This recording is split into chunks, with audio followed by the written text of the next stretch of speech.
první z nich je bota roku, která se skládá z 6 kousků, který nejsou slepený. Je to vlastně taková modulární konstrukce. Chceme, aby to bylo recyklovatelný, že chceme, aby to bylo z materiálů, který už prošly nějakou recyklací, aby se to dalo opravovat, aby to bylo na každodenní nošení, aby to něco vydrželo, aby to člověk měl rád, takže jsme to zkoušeli vymyslet tak, aby si tu botu mohl sám postavit. Je tam několik vlastně takových rovin.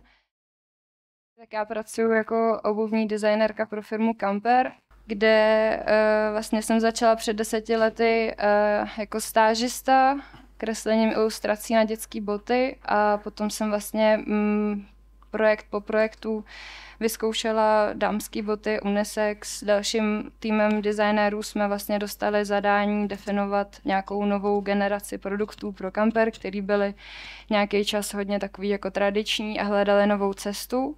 A během práce na těch nových botách, tak vlastně jsme přišli na to, že na některé projekty potřebujeme víc času a že se to v tom půlročním sezónním rytmu vlastně nestíhá a ty projekty byly zbytečně rušený a došlo k tomu, že já jsem společně s jedním technologem vytvořil před asi 3-4 lety takový inovativní tým. Je to maličký tým, protože Camper není tak velká firma.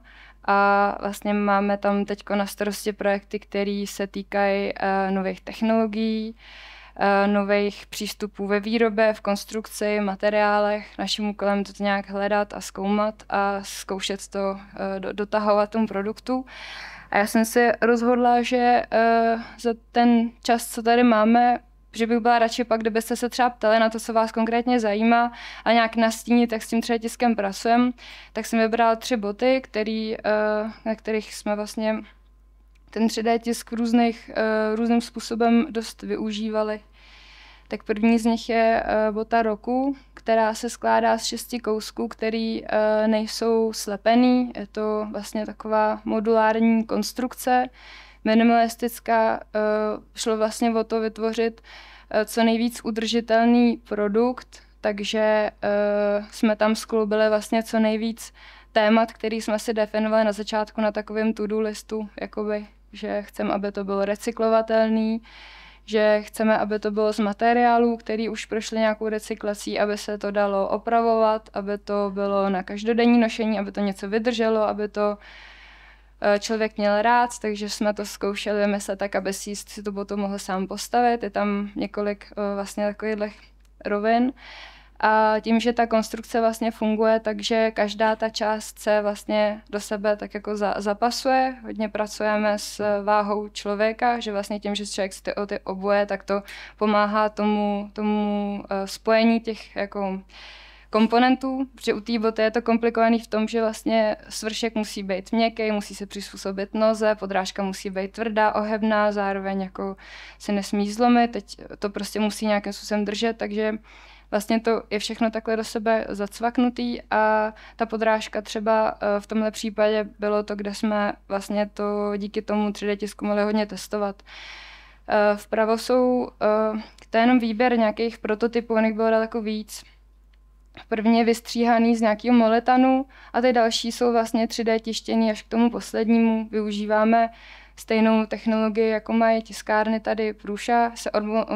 Neovládám odborné názvosloví 3D tisku, takže ten aditivní tisk, kde vlastně řešíme třeba pro testování, aby to drželo, tak různou jako strukturu té pěny, aby to bylo dostatečně třeba měkký, tvrdý a simulovalo to vlastně tu pěnu, ten výsledný materiál, ze kterého ta bota je. A tady je tak jako k nahlédnutí jenom výběr nějak toho jako kreativního procesu, kdy tohle jsou vlastně prototypy, které jsem dělala sama, které jsou takhle veliký, jenom abych nějak našla ten způsob, jak to vlastně spojovat. Tohle byly ty podrážky. Pak jsme vlastně třeba ručně řešili texturu, protože tím, jak vlastně ta bota má málo komponentů, tak jsme nechtěli, aby to bylo úplně holý. Tak jsme vytvářeli pak třeba tam na tom svršku různý prostě textury tím vlastně vytkáváním, což je technologie, při který zase nevzniká žádný odpad, což pro nás bylo zajímavý. Vlastně ten svršek se skládá ze 2 částí. Jedna je v ploše, jedna je taková 3D ponožka. A no, pak vzniknul takový manuálek, jak se to dá složit a to je vlastně ta bota. Mít tady když tak sebou, kdyby se na to chtěl někdo podívat. Další produkt se jmenuje Tosu. To jsem dostala zadání, vlastně od technologa přišel podnět, že startup ve Španělsku, který má novou technologii vstřikování polyuretanu způsobem, že ten polyuretan může být vlastně kolem celé té boty a nejenom na podrážce. Nikdo jiný to zatím neumí. A vlastně stavili speciálně stroje a fabriku na to a oslovili Camper, aby s nima udělali tu první botu. A od kreativního ředitele zadání bylo udělat bitchy sneaker, nic víc vlastně tam nebylo. A začalo budování takového jako objemu toho polyuretanu kolem zase té vlastně 3D vytkané ponožky. Tohle je prototyp, na který jsem pak jenom něco kresla, bych to nějak vysvětlila, ten úplně první návrh, kdy tohle je dělaný úplně ručně, tak se vlastně dá třeba začít i v dnešní době digitálního světa a iPadů a tak prostě se dá odprezentovat návrh tímhle způsobem v Camper třeba, kdy je to vlastně z pěny evakový a další vrstvy jsou tam lepený, je to broušený. A tohle potom vlastně se ten prototyp naskenoval. Dostali jsme nějaký digitální data, které se začaly vlastně upravovat podle různých dalších jako estetických a technických připomínek vlastně ze strany potom těch technologů, který vlastně vyvinuli tu novou technologii. A tohle je první 3D vlastně vytištěný prototyp, kde využíváme ten druhý typ tiskárny. A tam vlastně u toho produktu tam bylo, já nevím, třeba 10 koleček, než se to vlastně jako, než se to dalo považovat, že to je připravený pro to, aby vlastně se začala vyrábět ta forma a všechno další vlastně pro tu technologii. No a další bota je taková klasická, jmenuje se Junction. A tady jsme vlastně vymýšleli, aby to bylo hodně jednoduché pro současnou produkci, pro výrobu velkým nákladu, ale zároveň taky jsme zohledňovali tu udržitelnost, což je vlastně téma, který se řeší obecně jako napříč všema těma jako inovativníma projektama v Camper a doufám, že v každé firmě. Tak tady vlastně je tam svršek jenom sešitej s podrážkou, který se když se ta bota přestane nosit, tak se to dá prostě odříznout, separovat nebo opravit a když se to separuje, se to dá zrecyklovat a je tam taková špička, která se dá měnit. A to vlastně vznikalo taky hodně nejdřív experimentů jako ručních a pak vlastně všechny typy konstrukcí toho, co do sebe konkrétně bude, jak jako se zaklikávat a zapadávat. Těch verzí bylo spousta, tak se vlastně už taky tiskly. Pak tam byly různý nápady, že se to bude jako zaklikávat ze spodu, že to takhle to vyplní tu část, nebo že to bude jako ta vkládací stelka zevnitř a z nějakého důvodu to třeba nešlo a vždycky se vyvíjí prostě spoustu různých verzí, až nakonec jsme se rozhodli, že vlastně uděláme botu, která je udržitelná, ale není taková, jako často to bývá třeba takový trošku hnědý nebo z přírodních tónech a tak. A my jsme chtěli udělat něco, co je hodně jako vypovídá té kamperácké estetice, že prostě dáme takhle barevnou špičku na klasickou mokasínu. A vzniklo z toho tato bota. S tímhletím pánem se s váma tady rozloučím nebo poděkuju a budu ráda, když se na cokoliv zeptáte, co se týče toho procesu nebo čehokoliv. Já jsem ty boty přinesla sebou a nevím, jestli by to, že bohužel všechny prototypy jsou ve Španělsku. A tady je teda nesložená ještě ta modulární bota. No, ta je tady taky. To k tomu patří. Já to tady takhle pošlu, když tak to hoďte rychle dál, kdyby vás to tak nelákalo. A tohle je ta s tím nástřikem polyuretanu.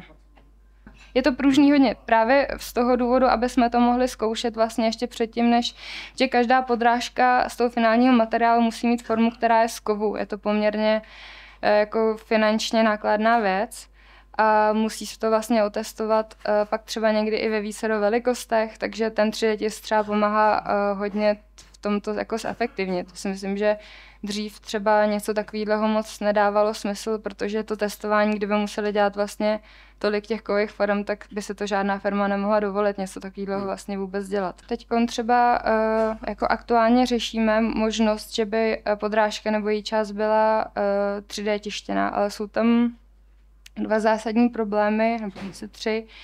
Jeden, že ten materiál jako už se blíží k tomu, že by se v tom dalo chodit a když ne, tak aspoň, když se to třeba podlepí nějakou gumou, tak aspoň jako nějaká výplň, to by asi šlo. Ale je to hodně časově nákladný, což pro nějakou větší výrobu vlastně nedává moc smysl a je to finančně nákladný. Ten materiál vlastně to úplně převyšuje to, za kolik ty boty Camper vlastně prodává. Zkoušíme to na sobě nejdřív, že vlastně jako shodou okolností, včetně mě, všichni technologie mají 42. Prostě nějak to jako funguje, že asi kromě 2. A zkoušíme to na sobě a to je vlastně, to zkoušení je takový, že se to nosí prostě třeba pár hodin nebo se v tom párkrát projdeme, že většinou jako vyladíme fakt jako zásadní problémy tam. A když už se to jako rýsuje, tak tam zase ten tým je takový, že už si dokážou pak třeba nějak odhodlat tu formu, třeba otevřít tu kovovou už v nějaký moment. Mm-hmm. Ale my třeba ten 3D tisk využíváme, to je, asi jsem zapomněla říct, úplně u každého nového produktu, že se prostě tiskne ta podrážka a vylaďuje se proporce. Takže když je prostě klasická bota s lepenou podrážkou, třeba to, co mám na sobě, tak to se taky tisklo třeba 5krát, než jsme vychytali všechny detaily. My jsme teď vlastně vyvíjeli takový doplňky, komponenty, ve chvíli, kdy jsme začali pracovat s Gravity Sketch, což je program, kde se ve virtuální realitě dá vlastně modelovat ve 3D a hrozně se to nabízí, protože to není tak jednoduchý, ale v ideálním světě by to mohlo fungovat pro nás tak, že já si vymodeluju podrážku, pošlu ji do 3D tiskárny a zítra mám ten prototyp a vlastně přeskočím to zadávání nebo modelování. A vlastně, než jsme to začali používat na podrážky, tak jsme to používali v rámci nějakého workshopu a vlastně vznikly nějaký detaily, které se jako aplikují na boty a šlo by to vlastně taky v tom 3D tisku, ale nakonec to dopadlo tak, že prostě ekonomicky vyšlo levnější otevřít tu formu. Ale je to třeba hodně zajímavý u ortopedické obuvy, kdy se dělají na míru boty třeba pro lidi, kteří mají třeba jednu nohu výrazně kratší, nebo potřebují prostě tam nějak potřebují specificky pro každou nohu nějaký komponent do té boty, třeba do podpatku, tak to se dřív dělalo ručně a dneska to ortopédové vlastně už jsou schopní si to vymodelovat a vytisknout na té 3D tiskárně, kterou máte tady. Ty jsi mi postupně jako odpověděla všechny dotazy, které jsem si připravil. Tohle je strašně zajímavý právě. Prostě v té větší škále většinou je to prostě odsouzený jako k tomu, k těm jiným výrazně efektivnějším technologiím, když se bavíme o tom sériování. Pokud přesně jakoby nepřijde na řadu tady ta jako mass customization, kdy vlastně jakoby chcete odbavit velký počet lidí, ale každý na míru. My tady tu zkušenost máme, že vlastně odsaď zašel jeden startup, který se mne Posedla, ten dělá 3D tištěný sedla na míru každému zvlášť, ale opravdu jako je nutný okolo toho postavit celý ten dodavatelský řetězec, aby tohle bylo možné. A přesně buď je to jakoby řešení, když je ta ortopedická bota, ale už jsem zaslechl, že vlastně jakoby jsou nějaký nápady, jak takhle obecně začít dělat obuv. Ale je to, myslím, ještě otázka přesně zvážení těch jakoby vstupních nákladů, který to sebou ponese, protože to už není tisk na těchto tiskárnách, tyhle jsou vysloveně jako nejlepší na to prototypování, ale je to jakoby na jiných technologiích, kde už můžete třeba tisknout jako větší série. Tak. Dobrý den, s dovolením bych se zeptal, jestli je obuvnictví, nebo vlastně ty boty, už hotový produkt a vlastně se tam konkuruje jenom tím designem, anebo jestli se do toho oboru ještě vnáší nějaký úplně nový technologie, vys třeba ten 3D tisk, jakoby s cílem posunout boty dál, anebo jestli to je prostě už něco, co se jenom trochu mění. Já bych možná ještě, jestli můžu rozvinout, já jsem na tohle taky myslel, prostě mi přišlo zajímavé sledovat to, jak se to dělalo dřív, že to asi vyřezávalo všechno ruče z nějaký gumy. Takže to jakoby 1:1 dokáže to nahradit, ale vlastně kam to ještě posune? Co dalšího vlastně vnímáš ty, že ten 3D tisk jako může vlastně přinést? Jestli to teda přináší ještě něco dalšího, než jenom zefektivnění té původní práce?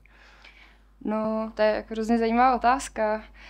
Já bych to rozdělila na tu oblast toho, kde se ten produkt vymýšlí a kde se potom vyrábí, protože myslím si, že to, jak se to vymýšlí, tak těch nástrojů vlastně za posledních x let je nových strašně moc. A tam věřím tomu, že prostě ta kreativita půjde dál a furt se to bude nějak rozvíjet. Ale ta výroba jako taková, tam je vlastně jako tolik limitujících faktorů, především ten nárok na kvalitu, protože ta věc prostě musí vydržet jako roky, je nejvíc zatěžovaná v různých podmínkách, každý ji zatěžuje jinak a tak. Takže vlastně je jakákoliv změna, byť prostě sebemenší, je strašně náročná protlačit do té výroby, aby ty výrobci byli vlastně ochotní jako to risknout a garantovat, že ten produkt jako bude v pořádku. A je to jako strašně únavný a náročný proces třeba pro mě jako designéra, někdy trochu frustrující, protože člověk jako má pocit, že by to, věří tomu, že by to prostě mělo jít. A ono prostě nejde přes ten jako systém, který je fakt jako takový hodně opatrný. A člověk chápe proč, protože když pak jakoby ty série nějakých tisíců nevyjdou, tak je to jako průšvih. Ale že třeba u toho roku, té první boty, tam vlastně my jsme, se stalo to, že jako pro mě to byl náročný projekt pro technologa, ale nakonec jako pro úplně celou tu firmu, protože celá ta logistika se vlastně dělala jinak, že to nebylo tak, že se na pás prostě svezou komponenty, které někdo připraví a pak to tam takhle jakoby jede a je z toho hotová bota a najednou vlastně se musí celá jako komunikace, všechno vyřešit tak, aby ten člověk byl schopný si to sám jako navrhnout, vybrat barvy, postavit, aby se mu to nerozpadlo a vlastně v té výrobě třeba byl strašný problém, já nevím, fakt takový jako maličkosti, že to nemůže stát tolik, jako když se lepí a šije bota, která je prostě z 43 kousků a jenom ze 6, protože oni mají prostě kvóty, jakože každá věc je vlastně takové jako. To je strašně těžký. Já věřím tomu, že to je jako takhle v masové výrobě jako v hodně oborech. Že pak jako hodně takových těch inovátorů prostě končí, tak jako případ té druhé boty, že se prostě rozhodne, že vyvine svoji technologii a postaví si svoji fabriku prostě z ničeho nic. Protože zjistí, že mu to vlastně nikdo jiný jako neudělá, žádná značka nezafinancuje. Zároveň to dává smysl, protože už těch poptávek je dost. Jo, přesně tak. Eliško, děkuji moc za krásný vstup. Moc děkuju. Dík, děkuji vám ruku.